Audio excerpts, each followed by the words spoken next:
Hai teman-teman, ketemu lagi dengan saya Tiwi dan Besti saya siapa Besti?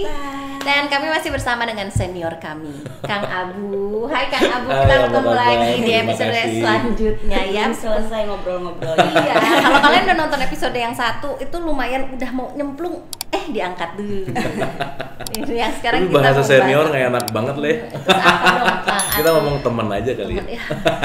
Teman. Senior tuh kayak tua gitu.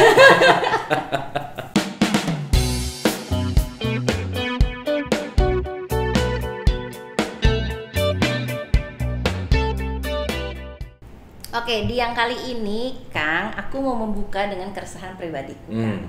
Jadi aku tuh di pandemi kemarin tiba-tiba pengen pakai jilbab aja, benar-benar pengen pakai jilbab. Jadi setelah aku mempelajari diriku sendiri, ya tetaplah ada masalah hidup ya.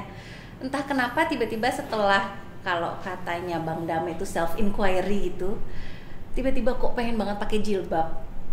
Pengen aja, dan itu bukan meskipun ada ayatnya, tapi tuh pengen banget pakai jilbab. Tapi ternyata ketika saya mempelajari meditasi dan hal-hal yang lainnya, kenapa yang didapat malah Tiwi musyrik ya sekarang? Musyrik ya? Nah, atau ini pakai jilbab kenaon dibilang musyrik gitu. Jadi kalau menurut Akang sendiri, musyrik teh naon sih Kang? Terus ini bagaimana sih, kenapa banyak banget fenomena orang lagi belajar agama belum apa udah dimusyrikin duluan gitu? Iya. Menurut Akang bagaimana supaya aku lebih bijak menghadapi itu? Oke, ini pertanyaannya sadis banget. Intinya gini lah, yang pakai kerudung sama yang enggak, yang paling bahaya itu adalah gini. Nabi Muhammad tuh pernah ditanya, simple pertanyaannya gini, ya Rasul, orang yang salah tuh yang gimana sih? Jawabannya sederhana banget, orang yang ngerasa benar kata dia. Karena kalau dia udah merasa benar, dia akan berpotensi merasa paling benar. Nah, jadi apapun jalan yang kita pakai, kalau kita ngerasa benar, pasti salah aja. Jadi poin utamanya adalah mau pakai mau enggak, yang penting nggak usah saling nyinyirin, yang pakai nyinyir yang enggak nyinyir yang pakai gitu. Itu yang masalah gitu. Pun itu banyak lah ya point of view yang penting kita bahas. Itu 10 SKS nggak selesai lah gitu. Panjang, karena kita harus bicara dari historicalnya, kata bahasanya, terus pemahamannya, dan itu banyak sekali lah poinnya di situ gitu. Nah, itu yang pertama. Nah, yang kedua, gini, kita tuh harus memahami bahwa setiap orang tuh punya level kesadaran beda-beda. Level kesadaran, apalagi kalau kita bicara dalam konteks yang namanya religion gitu ya. Saya tuh selalu pakai sudut pandang tentang 2 tambah 2 tuh 4. Akar 16 juga 4. Log 10.000 juga 4. Ya kan? Jadi, mau berapapun soalnya, menuju 4 itu banyak banget gitu. Nah, yang menarik adalah gini, kalau saya cuma tahu kalau 4 itu hanya 2 tambah 2, maka saya akan menyalahkan orang yang ngomong log 10.000 sama dengan 4. Masih. Betul nggak? Betul sekali. Nah, betul. Makanya kalau kita cuma tahu 4 hanya 2 tambah 2, berarti kita tuh hanya tahu di lingkup 2 tambah 2 itu hanyalah satu-satunya menuju 4 gitu. Nah, jadi artinya apa? Ketika orang cuma tahu 4 itu hanya 2 tambah 2, dia menyalahkan log 10.000 juga sama dengan 4 karena limitasi pengetahuannya aja sih sebenarnya. Maka maaf ya, kalau sedikit-sedikit mengkafirkan, memusyrikan, dan seterusnya gitu. Ya, orang yang gampang mengkafirkan, memusyrikan, saya rasa cuma satu sih. Kayaknya mainnya kurang jauh aja gitu. Dalam konteks bahwa jangan-jangan yang dia tahu cuma 4 itu hanya 2 tambah 2. Dan ya ini berbicara dalam banyak hal gitu ya. Dalam konteks dimana kalau tadi bicara musyrik tuh apa? Itu luas banget sih sebenarnya. Nah, cuman saya pengen lebih menggarisbawahi simple aja bahwa jangan terlalu cepat menjudge keluar. Karena apa yang kita nilai keluar itu berdasarkan limitasi pengetahuan kita yang kecil banget gitu. Karena saya rasa yang paling penting adalah bijaksana untuk sadar bahwa sebanyak-banyak yang kita tahu, lebih banyak yang kita nggak tahu kok gitu. Betul. Contoh, menurut Islam yang saya ketahui, ya Islam yang kamu ketahui segimana sih gitu. Itu kan menarik gitu ya. Bahkan sekarang ada orang yang baru baca 1 kitab udah menyesatkan orang yang baca 500 kitab gitu. Ya balik lagi lah ya. Kalau orang karate baru di awal-awal pasti pengen nendang-nendangin semua gitu. Tapi poin yang kalau udah di level-level sabuknya udah hitam, justru gimana caranya menyelesaikan, nggak usah pakai berantem gitu, dalam tanda petik gitu. Nah, jadi balik lagi, tentang judgement itu sangat penting untuk kita sadari tentang pendewasaan keberagamaan di masyarakat kita itu sih poin pentingnya. Nah, simply aja ya, saya mau bicara tentang kemusyrikan dalam perspektif gini. Kalau orang di kelas 2 tambah 2 itu biasanya ngelihat kulit. gitu. Dan ketika ngelihat kulit, dia belum tentu dapat tahu rasa isinya gitu. Makanya luas lah ya, kalau dalam perspektif Islam itu sering disebut dengan kata-kata levelnya masih dalam syariat misalkan, nanti masuk ke tarekat misalkan, nanti masuk ke hakikat baru isi gitu. Karena kita beli buah bukan pengen kulitnya kan, tapi pengen isinya. Dan gimana caranya? Ya buka dulu kulitnya. Nah, membuka kulit itu satu jalan untuk masuk ke dalam isi gitu. Makanya setiap apapun perilaku ritual pasti ada hakikatnya. Nah, kita bicara tentang hakikat gitu. Contoh. Sesimpel gini. Kita tahu bahwa Nabi Ibrahim itu selalu dibawa-bawa dalam semua tradisi Islam. Sholat kita pasti nama Ibrahim pasti dibawa, betul nggak? Dan pertanyaannya adalah kenapa harus Ibrahim yang dibawa, gitu. Dan saya nanya kemana-mana jawabannya sederhana sih, ya pokoknya gitu aja, gitu. Jadi nggak tahu kenapa. Jadi banyak banget orang yang sholat kenapa begini? Udah, saya nanya bahwa bacaan sholat apa? Al-Fatihah, hafal? Bagus, iya. Bunyinya bagus ya. Tapi urusan apa maknanya, itu rata-rata jawabannya, wallahu a'lam bishawab, nggak tahu gitu. Jadi kebanyakan kita emang ikut-ikutan tanpa ngerti apa isinya, gitu. Ngikutin sesuatu tanpa tahu goalsnya mau kemana. Dan itu menjadi sebuah tradisi dan kebiasaan. Nah, saya balik dulu nih, karena ngomongin musyrik itu luas lah. Tapi saya mau bikin simple supaya kita agak lebih luas memahami ini dalam bentuk hakikat gitu ya. Udahlah simpelnya bahwa kalau Ibrahim namanya dibawa berarti penting banget, udah gitu aja, betul nggak? Dah. Hal yang sangat penting untuk kita ambil pelajaran dari Ibrahim adalah ketika Ibrahim dalam tanda petik melawan ayahnya, karena ayahnya menyembah berhala. Oke? Pertanyaannya, kalau kita dengar kata berhala, pasti yang paling output ping itu pasti patung. Betul nggak? Nah, terus nanti diceritain bahwa Ibrahim menghancurkan berhala, ngancurin patung bapaknya gitu kira-kira. Dan itu ya cerita lah gitu. Dan kita juga waktu itu nggak ada rekamannya, dan itu cerita yang disampaikan ke kita. Tapi pemaknaan apa sih yang bisa kita ambil dari konsep cerita itu di sekarang? Nah, sekarang kita bicara masalah hakikat. Simply, kalau misalnya saya beli mainan bentuknya patung, dan patung itu waktu beli dia lagi gini, besok pagi nggak mungkin gini. Bener nggak? Patung pancoran dari saya lahir gini nih. Iya. Dia belum pernah sih berubah jadi kayak gitu. belum pernah. Ya, kecuali tanggal 1 pagi hilang ngambil gaji. Kecuali. Kan pusing ya kalau patung pancoran tiba-tiba gini gitu. Nah, artinya kalau saya memaknai hakikat itu bahwa kalau pola pikir kamu 10 tahun yang lalu masih begitu, 8 tahun lalu masih begitu, 5 tahun lalu masih begitu, sampai sekarang pemikiran yang gak berubah dari 10 tahun yang lalu, terus apa bedanya saya sama patung pancoran? Saya gak pernah move, gak pernah bergerak, pola pikir saya di situ-situ terus gitu. Jadi saya memaknai bahwa berhala yang menjadi patung yang disebut musyrik adalah bukan masalah patungnya, tapi mindsetnya yang gak mau berubah, berkembang, dinamis gitu. Nah, jadi sesimpel bahwa kalau kita nggak mau berubah dalam pola pikir, kesadaran, dan seterusnya, ya saya pasti pakai old school mindset gitu. Ya gimana saya mau merubah hidup kalau pikiran saya lama sama-sama seperti 5 tahun yang lalu gitu. Kan Einstein tuh bilang gini, orang gila itu pengen hasilnya beda, tapi caranya sama. Tapi caranya gitu-gitu mulu gitu. Mikirnya di situ lagi gitu. Nah itu satu gitu ya. Jadi kalau kita bicara masalah musyrik itu kan luas gitu. Itu satu. Yang kedua, nggak usah jauh-jauh lah. Mau jadi orang musyrik itu simpel. Jadi orang pelit aja udah musyrik kok gitu. Karena dia merasa bahwa itu punya dia gitu. Dan dia nggak mau melepaskan. Dan yang paling menarik kalau kita merujuk kepada Quran tuh di surat 33:1-32, orang yang musyrik itu adalah orang yang membagi agama dalam beberapa golongan, dan masing-masing golongan merasa bangga terhadap golongannya dia.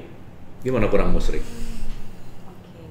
Berarti kan musyrik itu bukan masalah patungnya, bukan masalah lukisannya, tapi kan sikap hati sebetulnya. Ya, membeda-bedakan. Oh, kamu aliran itu, aku aliran ini. Dan seterusnya. Dan yang paling bahaya adalah ngerasa bahwa aku lebih baik dari kamu. Gitu. Nah, jadi kalau ada orang ngomong, kamu kayaknya musyrik deh. Ya, at least mungkin dia lebih tahu tentang musyrik gitu ya, dalam tanda petik. Tapi kalau dia menjudge bahwa kamu adalah musyrik dan ngerasa bahwa aku kayaknya lebih bagus dari kamu, terus yang musyrik yang mana gitu?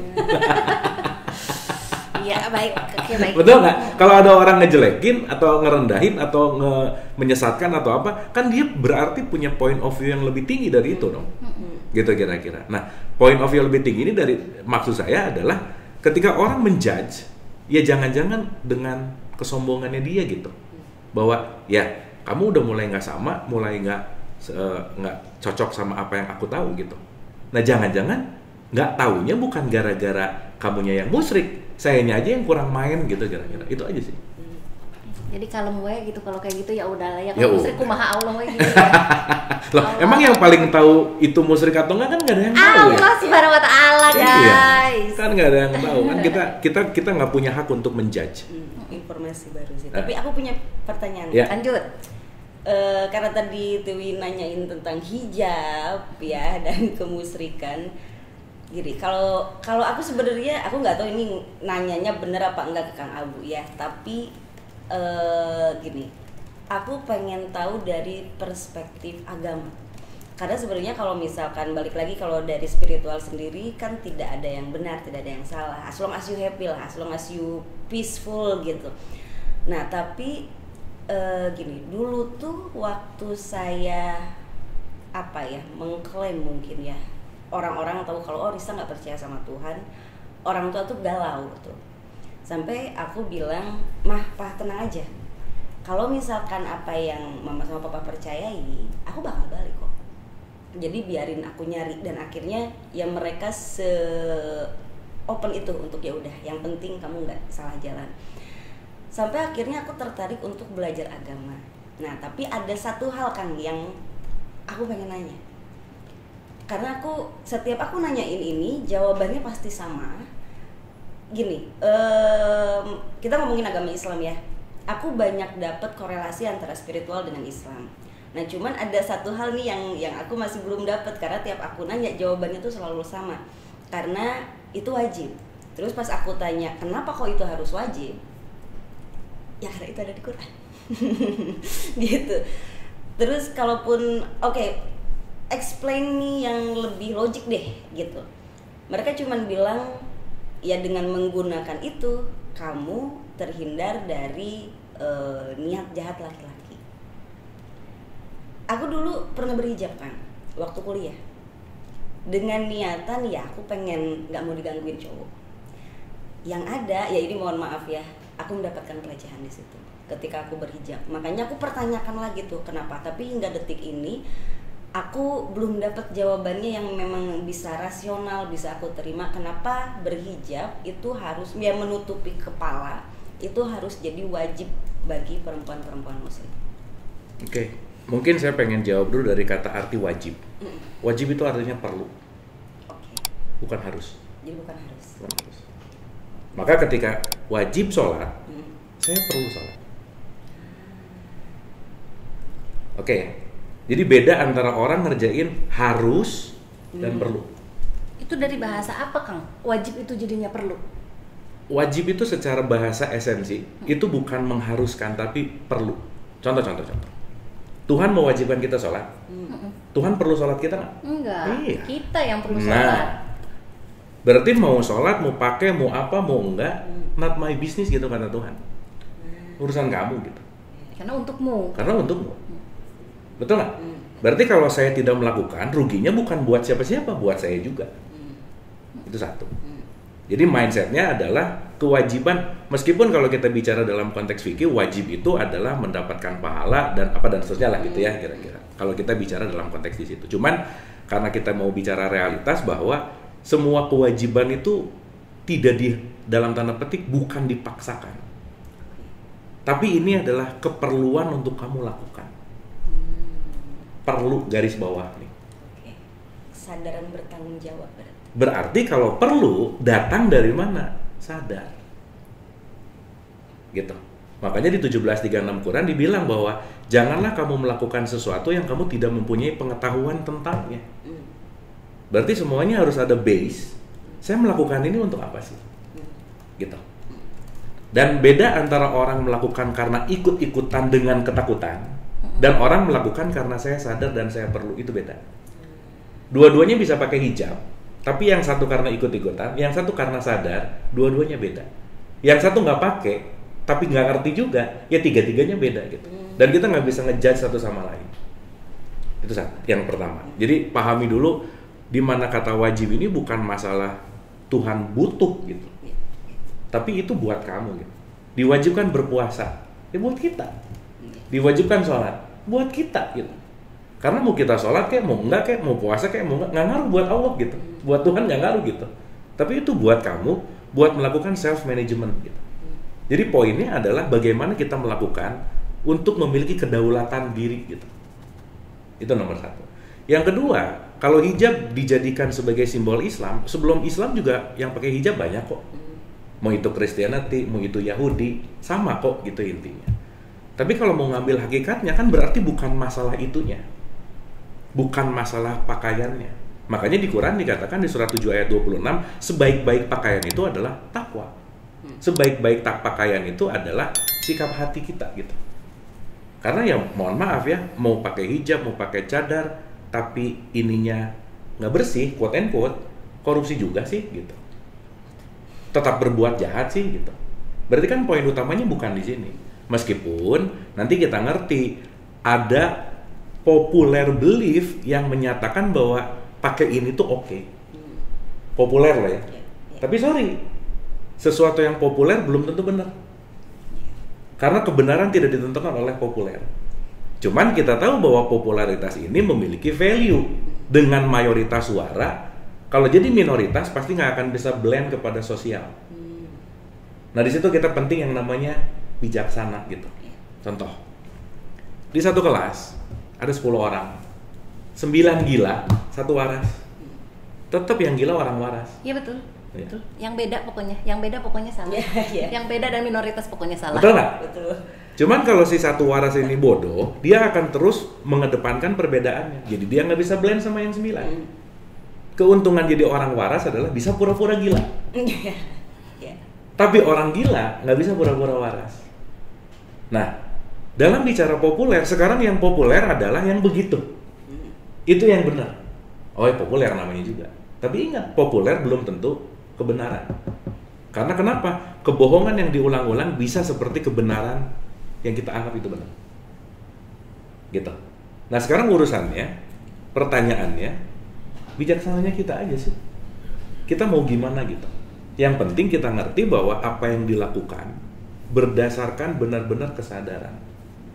Jadi ya kembali gitu, semua orang punya hak untuk memilih gitu.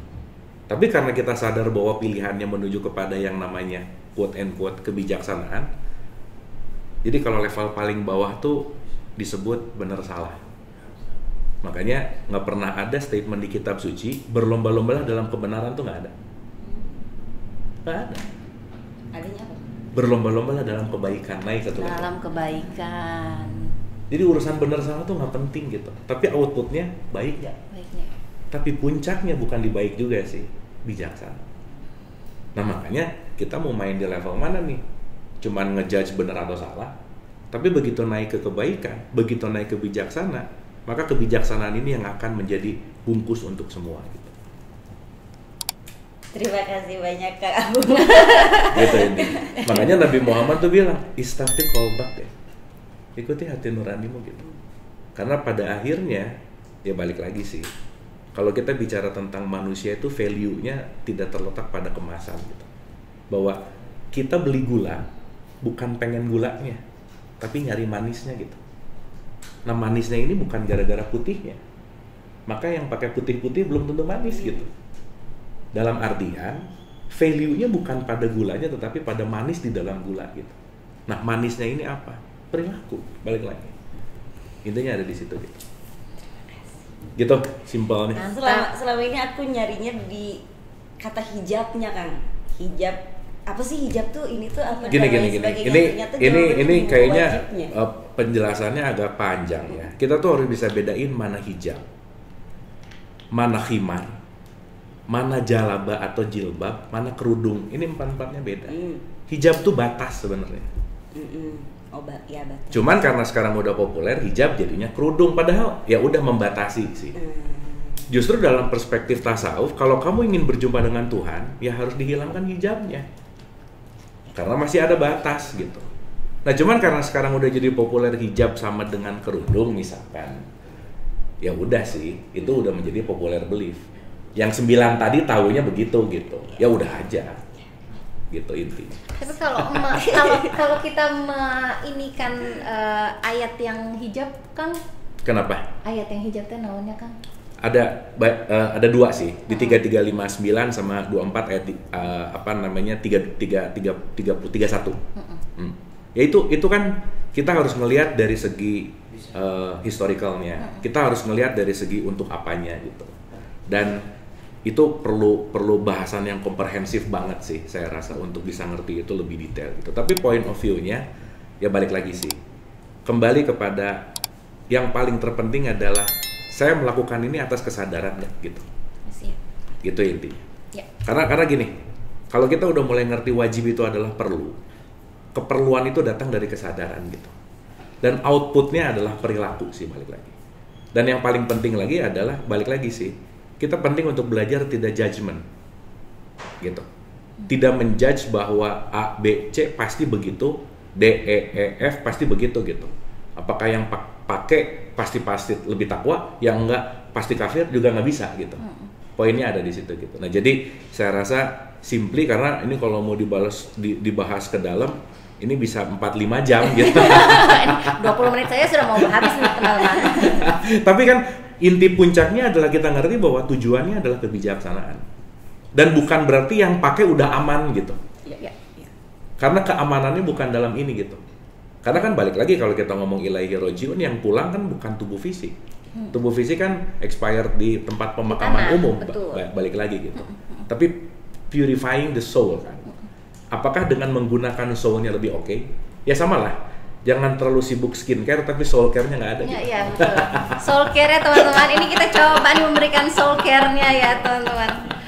Oke, siap. Thank you banget Akang. Thank you banget. Ini seru banget. Iya, ini tuh jadi pembahasan yang benar-benar dari hati karena sejauh ini kalau orang tanya Tio pakai jilbab tuh ngapain? Ada panggilan dari dalam. Jadi ini namanya panggilan dari dalam kan dari bawah sadar ya Kang ya, dari intuisi mungkin atau dari apapun ada yang memanggil di dalam.